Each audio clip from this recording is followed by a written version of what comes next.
कन्नौज के सदर ब्लॉक में ब्लॉक प्रमुख पद के नामांकन के दौरान जमकर गदर देखने को मिला है। नामांकन करने आए सपा प्रत्याशी और उसके प्रस्तावक के साथ जमकर मारपीट की गई। मारपीट की यह घटना एआरओ की टेबल पर रखे हुए सभी पर्चे फाड़ दिए गए। सपा प्रत्याशी ने मारपीट और तोड़फोड़ का आरोप बीजेपी पर लगाया। हमला कर रहे दबंगों ने पुलिस के सामने ही सपा प्रत्याशी और उसके प्रस्तावक के साथ मारपीट की। तस्वीरें आप देख सकते हैं, कन्नौज की तस्वीरें हैं और ब्लॉक प्रमुख के लिए नामांकन प्रक्रिया आज चल रही है। 3 बजे इसका समापन होगा। सुबह 11 बजे से शुरू हो चुकी है, लेकिन तस्वीरें थोड़ी बिगड़ती हुई नजर इसलिए आ रही हैं क्योंकि कन्नौज में सपा प्रत्याशी और प्रस्तावक के साथ मारपीट की खबर सामने आई और पुलिस के सामने ही ये मारपीट यहाँ पर की गई, उसकी तस्वीरें भी सामने आई। हमारे साथ बीजेपी वालों ने बहुत अन्याय किया। पर्चा छीना, मेरे प्रस्तावक को मारा, बहुत ही गंदी हरकत की। पर्चे छीन रहे बीजेपी वाले हैं, कपड़े फाड़े, बिंद गए, 4 आदमी इकट्ठे बिंद रहे हैं। कहाँ पे बिंदे ये लोग? यही गेट पे, नामांकन पे, अंदर पे। सुरक्षा के इंतजाम नहीं है क्या? कोई सुरक्षा, कोई पुलिस वाला बोल नहीं रहा, सामने सब खड़े तमाशा देख रहे हैं। तो फिलहाल ये तस्वीरें आप देख सकते हैं और कन्नौज की ये तस्वीरें हैं, किस तरीके से पुलिसकर्मियों के सामने ही ये मारपिटाई की जा रही है। नामांकन को लेकर ये पूरा हंगामा हुआ। तो एक्सक्लूसिव तस्वीरें जी उत्तर प्रदेश उत्तराखंड इस वक्त आपको दिखा रहा है किस तरीके से ब्लॉक प्रमुख के नामांकन के दौरान ये तस्वीर सामने आई है और एक दूसरे पर यहाँ पर हाथापाई करते हुए लोग नजर आए हैं। पर्चे जो हैं वो फाड़ते हुए नजर आए हैं। सपा ने बीजेपी पर आरोप लगाए हैं कि बीजेपी के लोग जो हैं वो नामांकन यहाँ पर सपा प्रत्याशियों को नहीं करने दे रहे। जो प्रस्तावक यहाँ पर पहुंचे हैं उनको नामांकन नहीं करने दिया जा रहा है। प्रस्तावक के साथ सपा प्रत्याशी और उसके प्रस्तावक के साथ मारपीट यहाँ पर की गई है। उसी की ये तस्वीरें, हाथों में डंडे भी इस वक्त आपको नजर आ रहे होंगे लोगों के। एक्सक्लूसिव ये तस्वीरें जी उत्तर प्रदेश उत्तराखंड आपको दिखा रहा है और कन्नौज की ये तस्वीरें हैं और ऐसी तस्वीरें अक्सर सामने भी आती हैं जब नामांकन की प्रक्रियाएं शुरू होती हैं। पुलिसकर्मी यहां पर मौजूद हैं, लेकिन पुलिसकर्मी भी नाकाम एक तरीके से नजर आए यहां पर।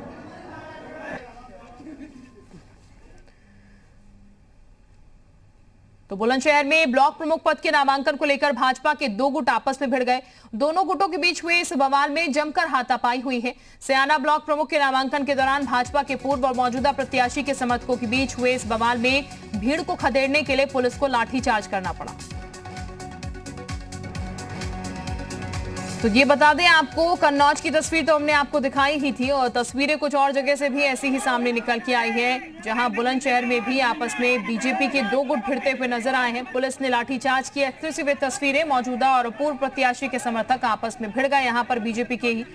पुलिस ने भीड़ पर लाठीचार्ज यहाँ पर किया ताकि भीड़ को तितर-बितर किया जा सके। और कोरोना काल में किस तरीके की ये तस्वीरें हैं ये भी आप देख सकते हैं। कोरोना का कोई डर नहीं, आपस में लोग भिड़ते हुए नजर आ रहे हैं। हालांकि पुलिसकर्मी भी अपना काम करते हुए नजर आ रहे हैं। इन लोगों को तितर-बितर करने के लिए लाठीचार्ज का इस्तेमाल पुलिस की तरफ से यहाँ पर किया गया, लेकिन जमकर हाथापाई यहाँ पर नजर आई बीजेपी के 2 गुटों में। तो ये तस्वीरें बुलंदशहर से सामने आई। कन्नौज की तस्वीरें हमने आपको दिखाई थी और ये बुलंदशहर की तस्वीरें हैं।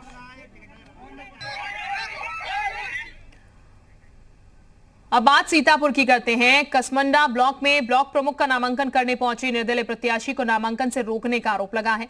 आरोप ये कि निर्दलीय प्रत्याशी के 2 प्रस्तावकों का भी अपहरण कर दिया गया। निर्दलीय प्रत्याशी ने अपहरण का आरोप बीजेपी पर लगाते हुए हंगामा शुरू कर दिया। मौके पर पहुंचे बीजेपी के कार्यकर्ता और निर्दलीय प्रत्याशी के समर्थकों के बीच जमकर बवाल देखने को मिला। आरोप ये कि इस दौरान बीजेपी के कार्यकर्ताओं ने फायरिंग की और हथगोले भी फेंके। फायरिंग और हथगोले फेंके जाने की घटना के बाद NH 24 पर भगदड़ मच गई। भगदड़ में पुलिस के जवान भी अपनी जान बचाते नजर आए।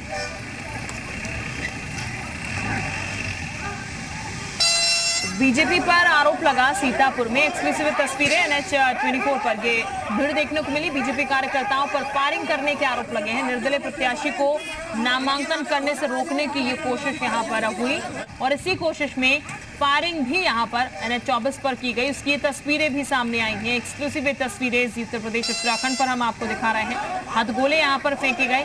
NH 24 पर कैसी भगदड़ यहां पर रही उसकी ये तस्वीरें भी हम आपको दिखा रहे हैं। कितनी तादाद में लोग यहां पर एक साथ इकट्ठे नजर आ रहे हैं और चोटिल भी हुए हैं लोग यहां पर, क्योंकि फायर यहां पर किया गया, हथगोले यहां पर छोड़े गए। आज ब्लॉक प्रमुख के लिए नामांकन हो रहा है और उसी नामांकन के दौरान ये तस्वीरें तमाम अलग अलग जगह से सामने निकल के आ रही हैं।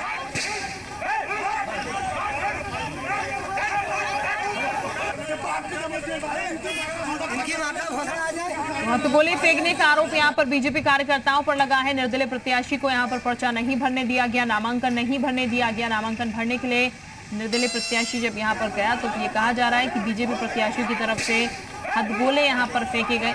NH-24 पर ये पूरी तस्वीर भगदड़ की सामने निकल कर आई और बीजेपी कार्यकर्ताओं ने न सिर्फ हथगोले फेंके बल्कि फायरिंग भी यहां पर की। ये तस्वीरें सामने निकल कर आई हैं। आरोप बीजेपी कार्यकर्ताओं पर लग रहे हैं। सीतापुर से राजकुमार इस वक्त हमारे साथ ज्यादा जानकारी के साथ जुड़ चुके हैं। राजकुमार, ये जो तस्वीर आई है ये हैरान तो नहीं करती है, क्योंकि जब भी नामांकन प्रक्रिया होती है कुछ ऐसे तरीके की हरकतें जरूर सामने निकल के आती है, लेकिन इसे पूरे प्रकरण की अगर बात की जाए तो अब तस्वीर क्या है? स्थितियां बेहतर है?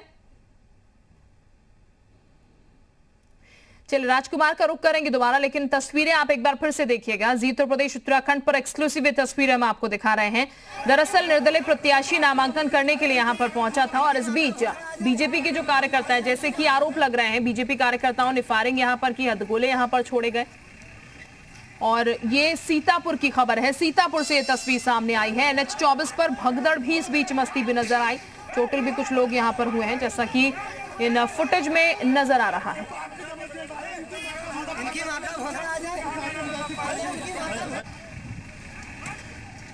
तो राजकुमार हमारे साथ बने हुए हैं, राजकुमार का एक बार फिर से रुख कर लेते हैं। राजकुमार, अभी मौजूदा तस्वीर, क्या स्थितियां बेहतर हुई हैं?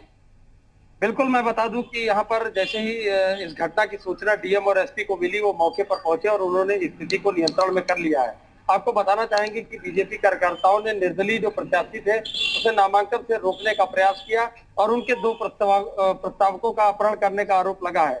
ऐसी तस्वीरें पहले भी निकल कर आती रही हैं, लेकिन आज यहाँ 1900 ब्लॉक में ये उथल पुथल चल रही है। लेकिन कसमंडा ब्लॉक से जो तस्वीर आई उसमें हवाई फायरिंग और कहीं न कहीं हथगोले फेंकने का आरोप बीजेपी कार्यकर्ताओं पर लगा है।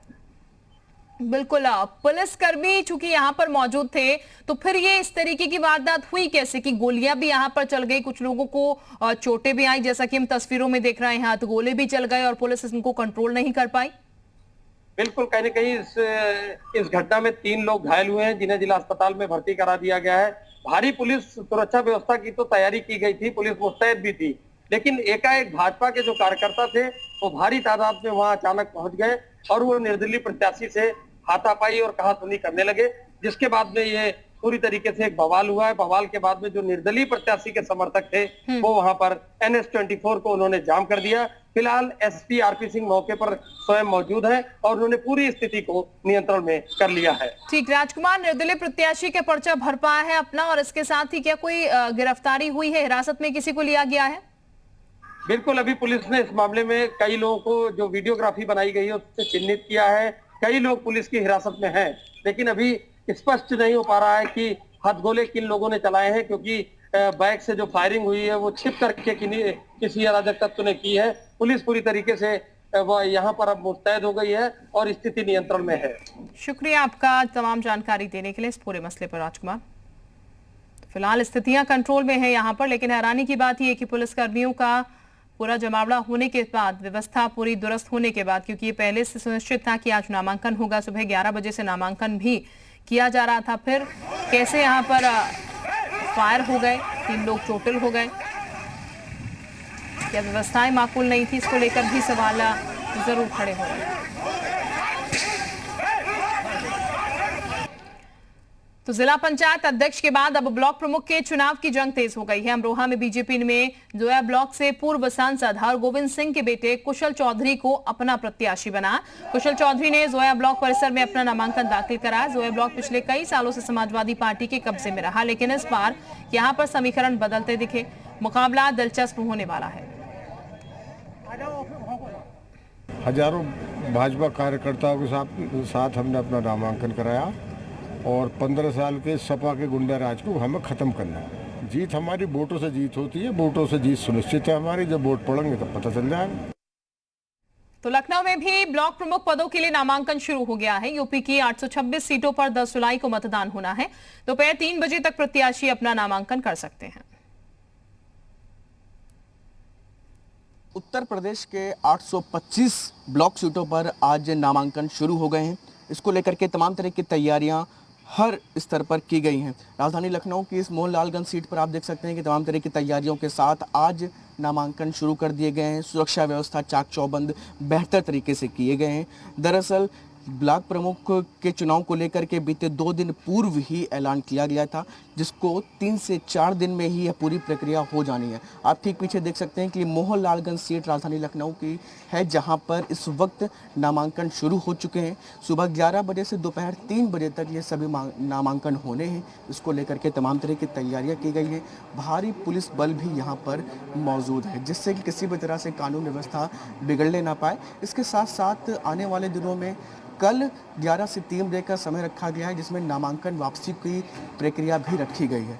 और आज नामांकन प्रक्रिया पूरी हो जाने के बाद तमाम दस्तावेजों को यहाँ पर अधिकारियों के द्वारा चेक किया जाएगा, जिनमें वो तमाम प्रत्याशियों के तमाम कागजात होंगे, जिनका वेरिफिकेशन होगा। उसके आधार पर जहाँ पर भी किसी भी तरह की कोई कमी होगी तो उन प्रत्याशियों का नामांकन रद्द भी किया जाएगा। तमाम तरह प्रत्याशी अलग अलग दलों के आकर के अपना नामांकन कर रहे हैं। आप देख सकते हैं कि तमाम आला अधिकारी भी इस वक्त मौजूद है। 10 तारीख को वोटिंग होनी है। उसके बाद मतगणना हो जाने के पश्चात सभी सीटों के प्रत्याशी विजेता वो सामने आ जाएंगे। कैमरामैन दिलशाद के साथ शुभम पांडे, जी मीडिया, लखनऊ।